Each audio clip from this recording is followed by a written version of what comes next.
Hi friends, this is Anjum from civil स्टेली। आज एक नया इनिशिएटिव लेकर हम आपके साथ में हैं। एवरी सैटरडे जितनी न्यूज़ में प्लेसेस रहेंगी, जितनी प्लेसेस इन न्यूज़ होंगी, उनको मैप्स के थ्रू कवर करेंगे और आपको मैपिंग की प्रैक्टिस करवाएंगे। जैसे आज मेरे पास कुछ मैप्स हैं और इन सब के बारे में हम लोग देखेंगे कि कौन कौन सी न्यूज़ पिछले हफ्ते जो है खबरों में रही थी, और प्रीलिम्स के लेवल के लिहाज से ये इंपॉर्टेंट हो जाएगा और इसमें न्यूज़ भी कवर हो जाएगी। तो देखते हैं आपको ये इनिशिएटिव कैसा लगता है। और आज थोड़ा सा कम प्लेसेस हैं, नेक्स्ट वीक से नेक्स्ट वीकेंड पर हम लोग इसमें और ज़्यादा इजाफा करेंगे और ज़्यादा प्लेसेस आपके लिए जितना न्यूज़ में है उनको लेकर आएंगे। तो शुरुआत करते हैं। This is the first place, first news जो कि काफ़ी ज़्यादा चर्चा में था रिसेंटली, एकदम रिसेंट एकदम न्यूज़ है। और हम लोगों ने कवर इसको डेली करंट अफेयर्स में आद्या आद्या मैम ने इसको कवर किया था, आपने उनसे सुना भी होगा। That Commonwealth war Graves commission ने 5 साइट्स को जिनकी फीचर्स अनयूजुअल हैं उनको कवर किया है। और इन साइट्स को, ये जो जितनी साइट्स हैं वो एसोसिएटेड हैं वर्ल्ड वॉर 1 और वर्ल्ड वॉर 2 से।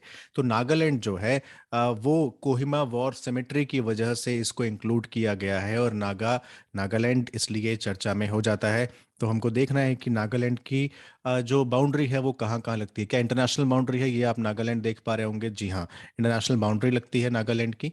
अरुणाचल प्रदेश से बाउंड्री लगती है, बिल्कुल लगती है। मणिपुर से लगती है, यस लगती है।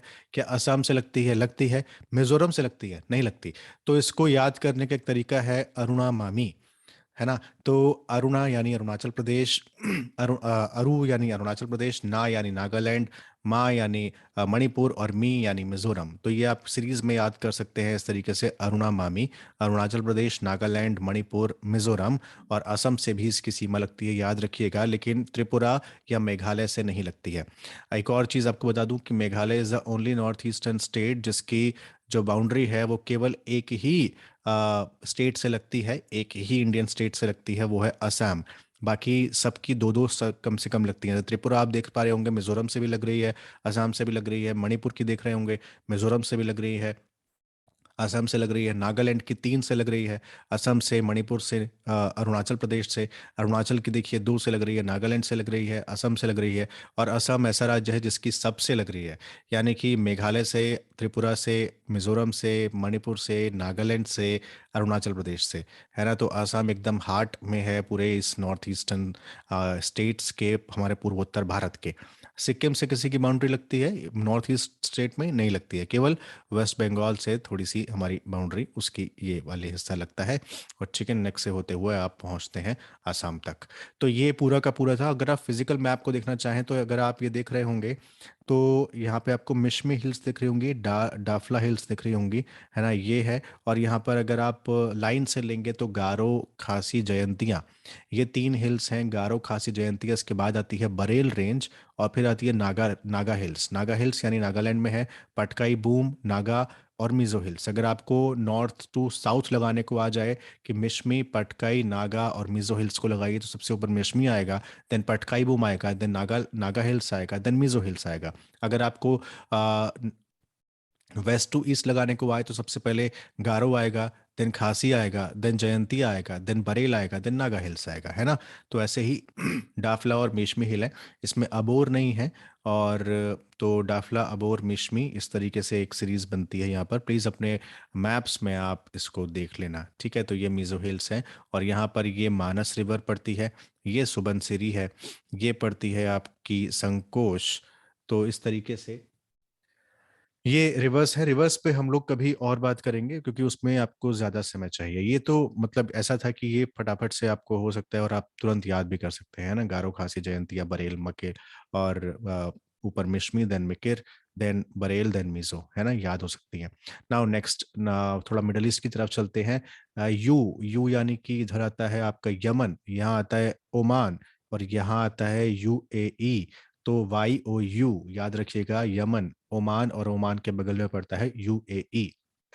तो जिस दिस 3 यू कंट्रीज खासे चर्चा में है। खासी चर्चा में इसलिए है क्योंकि रिसेंटली एक अटैक हुआ है अबू धाबी की कैपिटल, अबू धाबी जो कि कैपिटल है यूएई की, उस पे अटैक हुआ है। और ड्रोन अटैक हुआ है, मल्टीपल एक्सप्लोजन हुए थे, और उसमें 2 या 3 इंडियंस जो हैं वो मारे गए हैं। तो शिया हाउथी जो रिबेल्स हैं यमन में, वो उनके पास ये देखिए, ये जो साना है कैपिटल, इस पर कंट्रोल है हाउथी रिबेल्स का।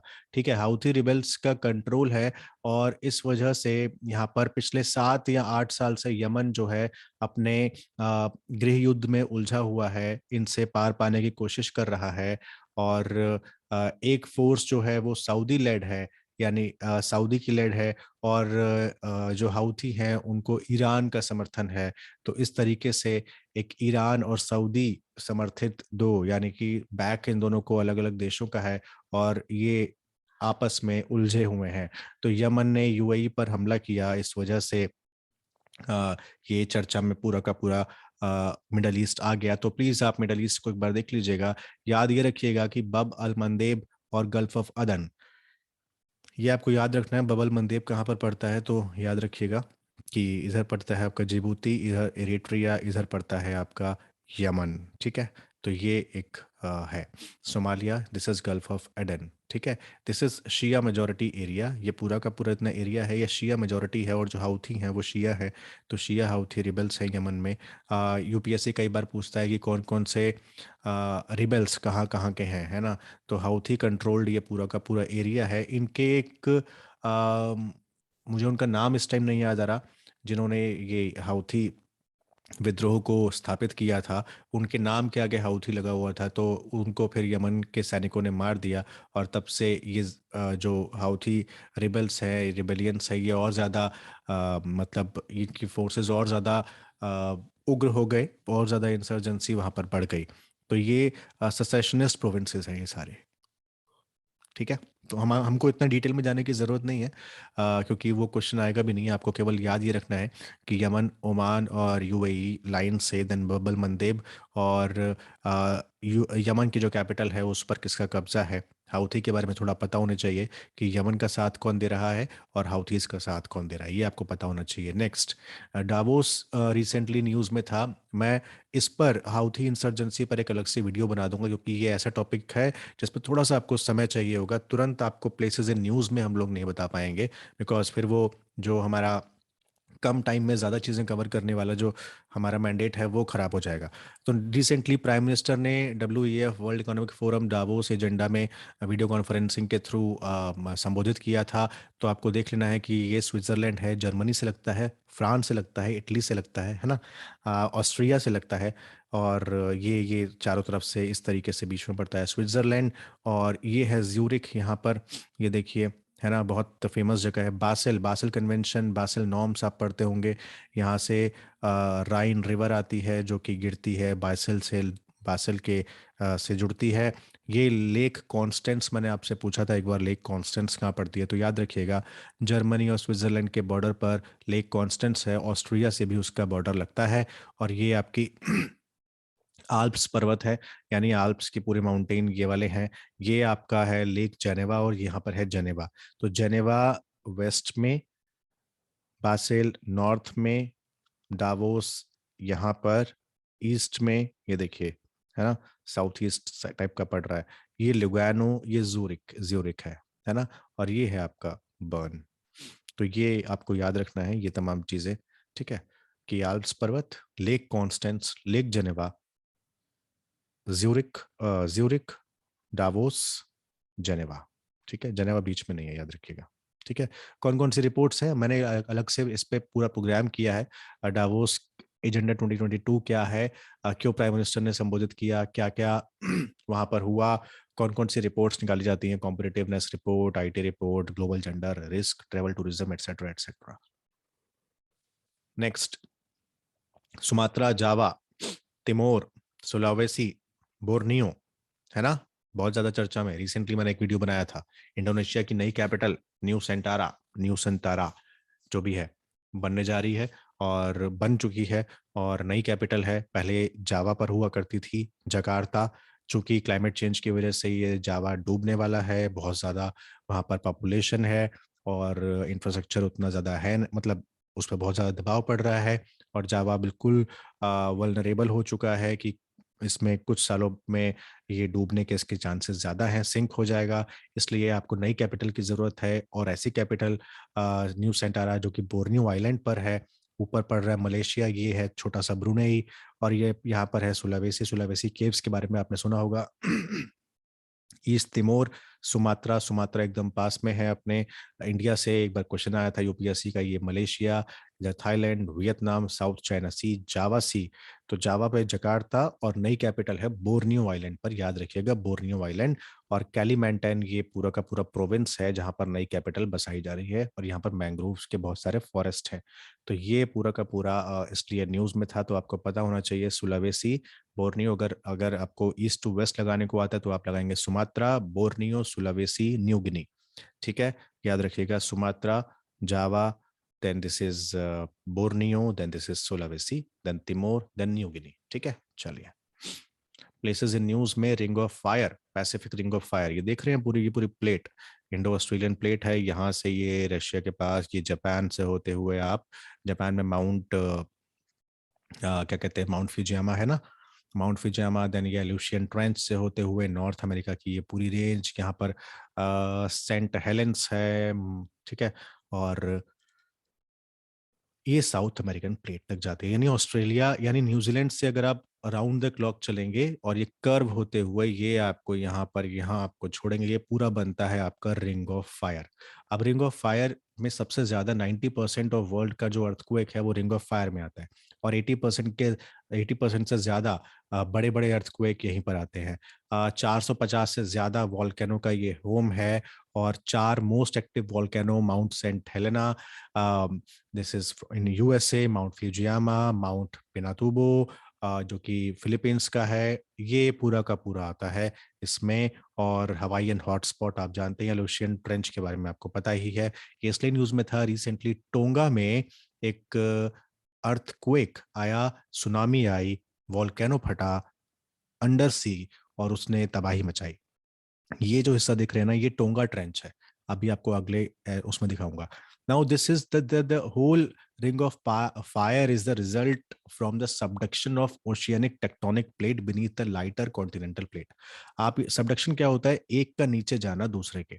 ये मान लीजिए ये सबडक्टिंग प्लेट है, ये यहाँ पर जा रही है नीचे, तापमान टेम्परेचर बहुत ज्यादा है, ये पिघल रही है, दो प्लेट्स आपस में टकरा रही हैं। ये कॉन्टिनेंटल प्लेट के नीचे ओशियनिक प्लेट आपकी जा रही है, सबडक्ट हो रही है, यहाँ पर ये मेल्ट होता है, एक वेंट के थ्रू वॉल्केनो वेल्को ऊपर जाता है, और लावा आपका ऊपर जाता है और वॉल्केनो से बाहर आता है। ये पूरा का पूरा तरीका होता है दो प्लेट के टकरा के एक नीचे जाने का और वॉल्केनो इरप्ट होने का। In case of tonga the Pacific plate, ये जो पैसिफिक प्लेट है टोंगा वाले केस में, ये टोंगा ट्रेंच है, पैसिफिक प्लेट है, ये इंडो ऑस्ट्रेलियन प्लेट, ये वाली जो प्लेट है इंडो ऑस्ट्रेलियन प्लेट, इसके नीचे टोंगा प्लेट के नीचे और इंडो ऑस्ट्रेलियन प्लेट के नीचे पैसिफिक प्लेट सबडक्ट हो गई। अब सबडक्ट हो गई तो मोल्टन रॉक को राइज होने का मौका मिल गया, यहाँ से राइज होने का मौका मिला, और एक वॉल्केनो की चेन बनती चली गई और वॉल्केनो इरप्ट हो गया।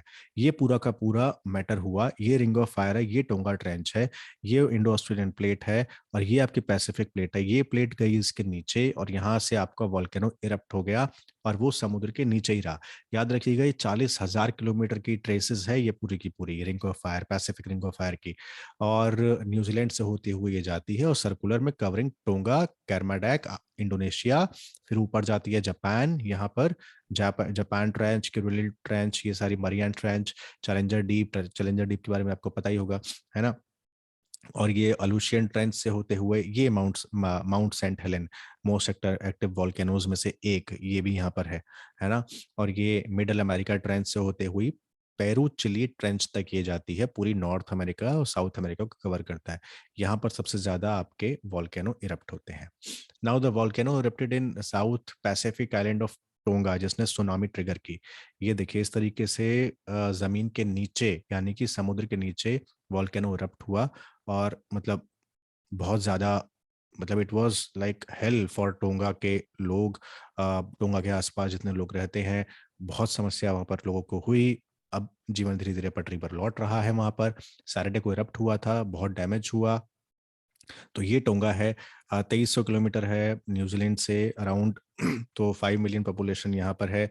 अच्छी बात यह है कि बहुत ज़्यादा नुकसान बहुत ज़्यादा नहीं हुआ है। 1970s में टोंगा को यूके से इंडिपेंडेंस मिला था, और लगभग 1,10,000 5,000 के आसपास टोंगा की पॉपुलेशन है। नाउ अंडर सी वोल्केनिक इरप्शन हुआ, दो स्मॉल अनइनहेबिटेड आइलैंड थे। सबसे अच्छी बात ये थी, तो होंगा हपाई और होंगा टोंगा, ये दो आइलैंड थे जहां पर ये वॉल्केनिक इरप्शन हुआ। Tonga island ring of Pacific fire में पड़ता है, मैंने आपको दिखाई दिया। सिस्मिक एक्टिविटी ज्यादा होती है क्योंकि वो रिंग ऑफ फायर में आप जान ही रहे हैं, ठीक है। तो ये था पूरा का पूरा आज का प्लेसेस इन न्यूज़। उम्मीद है आपको ये पसंद आया होगा। अगले हफ्ते हम इस तरीके की और भी चीज़ें आपके लिए लेकर आएँगे। आपको ये कैसा लगा प्लीज़ मुझे कमेंट बॉक्स में ज़रूर बताइएगा। अपना बहुत ख़्याल रखिए और एवरी वीकेंड हम ये प्लेसेस इन न्यूज़ आपके लिए लाते रहेंगे। Thank you so much.